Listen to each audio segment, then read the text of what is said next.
بسم الله الرحمن الرحيم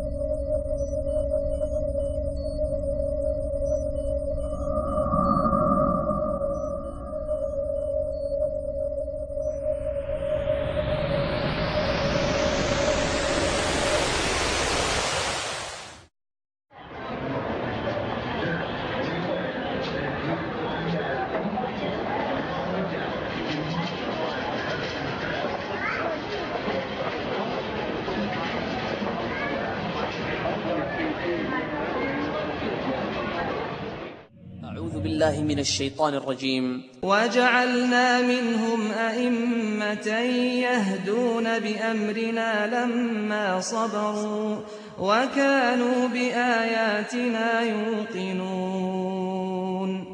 جب انہوں نے مصیبتوں پر صبر کیا تو ہم نے اس میں سے کئی ایسے امام بنا دیے جو ہمارے حکم سے ان کی رہنمائی کرتے تھے۔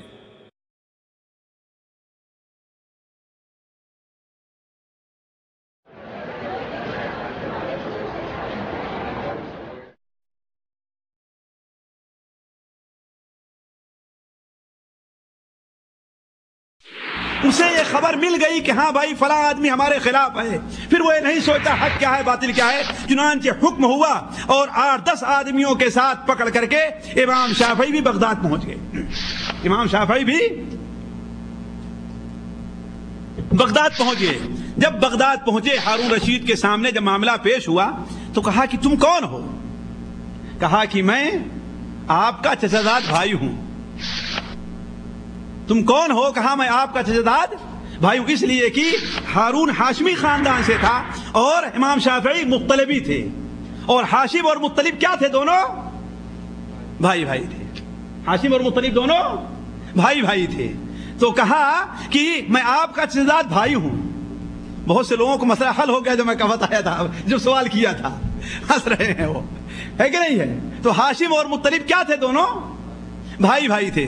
تو میں آپ کا چچاداد بھائی ہوں۔ کہا پھر جب تمہارے چچاداد بھائی ہو تو ہمارے خلاف علویوں کا ساتھ کیوں دے رہے ہو؟ کہا کہ امیر المؤمنین، دیکھیے یہ عقلیت دیکھیے، امیر المؤمنین علوی خاندان تو ہمیں اپنا غلام سمجھتا ہے اور آپ تو ہمیں اپنا بھائی سمجھتے ہیں۔ بھلا بتائیے کس عقل میں آنے والی بات ہے کہ جو ہمیں اپنا غلام سمجھتا ہو میں اس کی تائید کروں گا، اور جو مجھے اپنا بھائی سمجھتا ہو اس کی تائید نہیں کروں گا؟ یہ کس عقل میں آنے والی بات ہے؟ ہارون رشید کو یہ بات جو ہے بڑی اچھی لگی، چنانچہ ہارون رشید نے حقیقی واقعہ سنا اور ان کو بری کر دیا، اور وہیں پر عراق کے اندر رہ گئے، اور عراق میں رہ کر کے جو تیسرا علمی مرکز تھا جہاں پر امام ابو حنیفہ رحمہ اللہ کے شاگرد رہا کرتے تھے، امام شافعی رحمہ اللہ، وہاں رہ کر کے علم حاصل کرنا شروع کیے، اور امام ابو حنیفہ رحمہ اللہ کی فقہ امام محمد بن حسن الشیبانی کے ذریعے انہوں نے حاصل کیا۔ بلکہ بسا اوقات بعض روایات میں تو یہ آیا ہے کہ امام محمد بن حسن الشیبانی سے انہوں نے جو علم حاصل کیا اور لکھا تھا اسے ایک اونٹ پر لاد کر کے لے آئے تھے۔ کتنا؟ ایک اونٹ پر لاد کر کے لے آئے تھے، اور ہر ایک مسئلے کے بارے میں امام محمد سے مباحثہ ہوا تھا۔ یہ ہے امام شافعی رحمہ اللہ کی پیدائش اور ان کا طلب علم۔ دیکھیے ہم دوسری بات طرف آتے ہیں کہ امام شافعی رحمہ اللہ کے مناقب اور فضائل کیا ہیں۔ دیکھیے امام شافعی رحمہ اللہ کی فضیلت اس قدر ہے کہ اسے ایک دو مجلس میں نہیں بیان کیا جاتا، بلکہ بڑے بڑے علماء جو امامت کے منصب پر پہنچے ہیں انہوں نے جس قدر امام شافعی رحمہ اللہ کی فضیلت میں کتاب لکھی ہے کسی دوسرے کی فضیلت میں کتاب نہیں لکھی ہے۔ مثال کے طور پر علم کے لیے آپ لوگ یاد کر لیں، امام شافعی رحمہ اللہ کی شان اور فضیلت میں جو سب سے پہلے کتاب لکھی گئی ہے وہ اہل ظاہر کا امام داؤد ابن علی ظاہری نے لکھی ہے، جن کی پیدائش 200 ہجری میں ہے، یعنی امام شافعی رحمہ اللہ کی وفات سے تقریباً 4 سال پہلے سب سے پہلی کتاب انہوں نے لکھی ہے۔ اس کے بعد امام شافعی رحمہ اللہ کے بارے میں ایک دوسرے مالکی عالم، امام مالک رحمہ اللہ کے ماننے والے محمد ابن ابراہیم البوسنجی جو 204 میں پیدا ہوئے، انہوں نے لکھی۔ اس کے بعد امام ابو محمد عبد الرحمن ابن ابی حاتم جو اپنے وقت کے حدیث کے اور تفسیر کے امام تھے، آج ان کی کتابوں سے کوئی ایسا مکتبہ نہیں ہے جو خالی ہو۔ کن کی؟ امام ابن ابی حاتم کی کتابوں سے۔ ان کی کتاب الجرح والتعدیل ہو، ان کی کتاب العلل ہو، ان کی کتاب تفسیر ہو، کوئی بھی ان کی کتاب ہو، ان کی کتاب تقریباً ہر مکتبے کے اندر پائی جاتی ہے۔ انہوں نے آداب الشافعی و مناقبہ کتاب لکھی۔ اس کے بعد امام شافعی رحمہ اللہ کی شان میں ایک دوسرے محدث اور مفسر امام ابو عبداللہ الحاکم محمد صاحب مستدرک نے بھی یہ کتاب لکھی۔ تو امام شافعی رحمہ اللہ کے فضائل اور مناقب بہت زیادہ ہیں، مختصر طور پر میں آپ کے سامنے صرف 2 بات رکھتا ہوں۔ پہلی بات کہ امام شافعی رحمہ اللہ کی فضیلت پر لوگوں نے 2 حدیث سے استدلال کیا ہے، 2 حدیث سے استدلال کیا ہے۔ ایک حدیث ابو داؤد الطیالسی کے اندر ہے کہ اللہ کے رسول صلی اللہ علیہ وسلم نے ارشاد فرمایا، قریش کو برا بھلا نہ کہو، قریش کو برا بھلا نہ کہو، اس لیے کہ قریش کا عالم دنیا کو اپنے علم سے بھر دے گا۔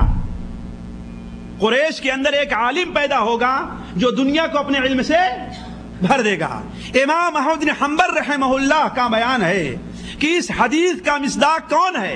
امام شافعی رحمہ اللہ ہیں، اس لیے کہ قریش میں اچھے سے اچھے عالم پیدا ہوئے، لیکن آج تک کوئی ایسا عالم پیدا نہیں ہوا جس کا علم دنیا کے گوشے گوشے کے اندر پھیلا ہو امام شافعی رحمہ اللہ کے علاوہ۔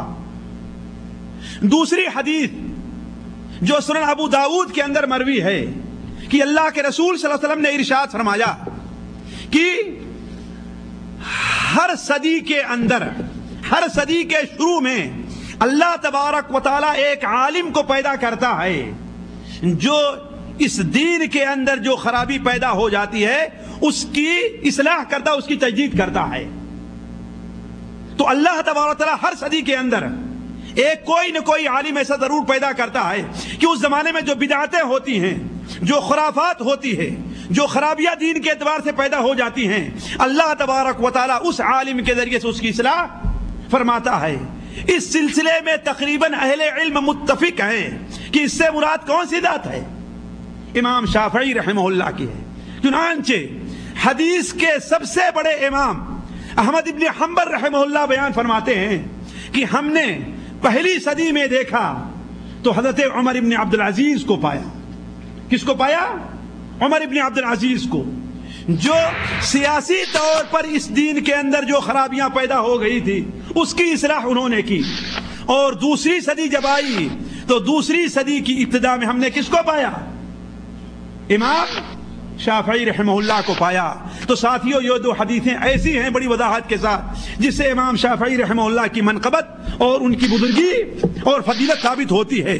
البتہ علماء کے اقوال اس کثرت سے پائے جاتے ہیں، حتیٰ کہ امام شافعی رحمہ اللہ کو ان کے استاد اساتذہ نے بھی، ان کے مشائخ نے بھی ان کی بڑی فضیلت بیان کی ہے۔ اس کی ایک مثال میں دیتا ہوں۔ مثال کے طور پر امام شافعی رحمہ اللہ کے سب سے پہلے استاد کون ہیں؟ کسی کو یاد ہے؟ ابھی ہم نے بتایا تھا، مکہ مکرمہ میں جس سے علم حاصل کیا ہے،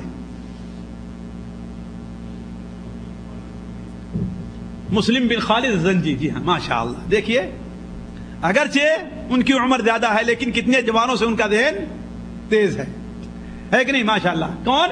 مسلم بن خالد الزنجی۔ ایک بار مسلم بن خالد الزنجی رحمہ اللہ امام مالک کے پاس بیٹھے ہوئے تھے۔ دیکھیے امام شافعی کی فقہ، ان کی ذہنیت، ان کی عقلیت دیکھیے ماشاءاللہ کتنا وسیع ان کا ذہن تھا، کتنی صحیح ان کی عقل تھی، کتنی سدید تھی کہ امام مالک رحمہ اللہ کے پاس ایک شخص آتا ہے اور کہتا ہے، اے شیخ، ہوا ایسا کہ ہم نے ایک قمری، ایک قمری ایک چڑیا ہوتی جو بولتی، جسے ہمارے یہاں طوطا جس کی جگہ پر استعمال کرتے ہیں عام طور پر. ایک قمری ہم نے ایک شخص کو بیچی. وہ مجھ سے کہہ رہا تھا کہ کیا یہ قمری بولتی ہے؟ ہم نے کہا کہ یہ بولتی ہی رہتی، خاموش ہوتی ہی نہیں. اگر یہ خاموش ہو جائے، نہ بولے، تو گویا میری بیوی کو طلاق ہے. اور بھی عجیب، اللہ کا بندہ تھا، کہیں مصر کا رہنے والا تو نہیں تھا. اس لیے کہ آج مصریوں کے ہاں یہ گوشت اچھا ہے، اگر اچھا نہ ہو تو میری بیوی کو طلاق ہے. یہ بالکل عام ہو ان کے ہاں. آؤ جلدی آؤ، دیکھو ہمارے یہاں دعوت تمہیں ہے، اگر نہیں آتے تو میری بیوی کو طلاق ہے. اس لیے کہ واللہ بعض مصری ایسے ہیں جو 1 گھنٹے میں 50 بار اپنی بیویوں کو طلاق دیتے، 1-2 بار نہیں. آپ لوگوں کو نہیں معلوم ہوگا، امید طور آپ ان کی زبان نہیں سمجھتے ہیں، لیکن میں جانتا ہوں اور میرے سامنے سوال آتے رہتے ہیں اس طریقے سے. خاص طور پر یہ گوشت بیچنے والے جو ہیں، اگر آزمانا ہے تو ان کے پاس آپ بیٹھ کر کے دیکھ لیں. حتیٰ کہ بسا اوقات کس قدر نالائکی ہوتی ہے کہ آپ سامنے دکھائی دیے، آواز دیتے نا، آؤ گوشت لے لو والے، آپ سے کہے گا اگر گوشت نہیں لیتا ہو تو میری بیوی کو طلاق ہے. یہاں تک ان کے ہاں عام ہے یہ چیز. یہ چیز کوئی نئی بات نہیں کر رہا ہوں، عام کسی سے پوچھ لیں آپ، کسی مصری سے، کسی سعودی سے، وہ بتائے گا کہ ہاں مصریوں کے ہاں طلاق دینا پانی پینے سے بھی آسان ہے. کہ روز آنا جو ہے وہ کم سے کم 1000 بار اپنی بیوی کو طلاق دیتے ہیں اور 1000 بار رجوع کرتے ہیں، نعوذ باللہ من ذالک. تو اس نے کہا اگر یہ خاموش ہو جائے تو میری بیوی کو طلاق ہے. تو امام مالک رحمہ اللہ نے کہا تو ٹھیک ہے، تمہاری بیوی کو طلاق ہو گیا. اب جا رہا تھا تو یہ وہی دن تھے کہ امام شافعی رحمہ اللہ امام مالک کے پاس علم حاصل کرنے کے لیے آئے ہوئے تھے. وہ ملا، امام شافعی نے کہا کہاں سے آ رہے ہو؟ کہا کہ ایسی بات ہے. کہا کہ اچھا یہ بتاؤ، تم سے سوال ہے کہ تمہارا مقصد کیا تھا؟ جب کہو کہ ہاں یہ خاموش نہیں ہوتی تو کیا مطلب خاموش ہوتی ہی نہیں سرے سے؟ پانی پیتی پھر بھی خاموش نہیں ہوتی، کھانا کھاتی پھر بھی خاموش نہیں ہوتی، رات کو سوتی ہے پھر بھی خاموش نہیں ہوتی، دن میں کبھی خاموشی نہیں ہوتی ہے، یا یہ کہ عام حالات میں خاموش نہیں ہوتی؟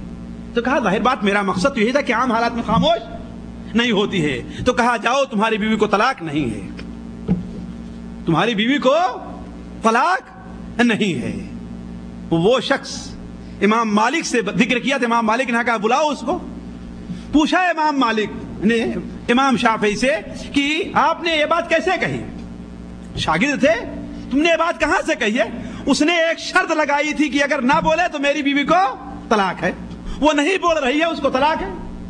کہا کہ اے استاد، ہم نے یہ بات اللہ کے رسول کی ایک حدیث سے لی ہے، اللہ کے رسول صلی اللہ علیہ وسلم کی ایک حدیث سے لی ہے.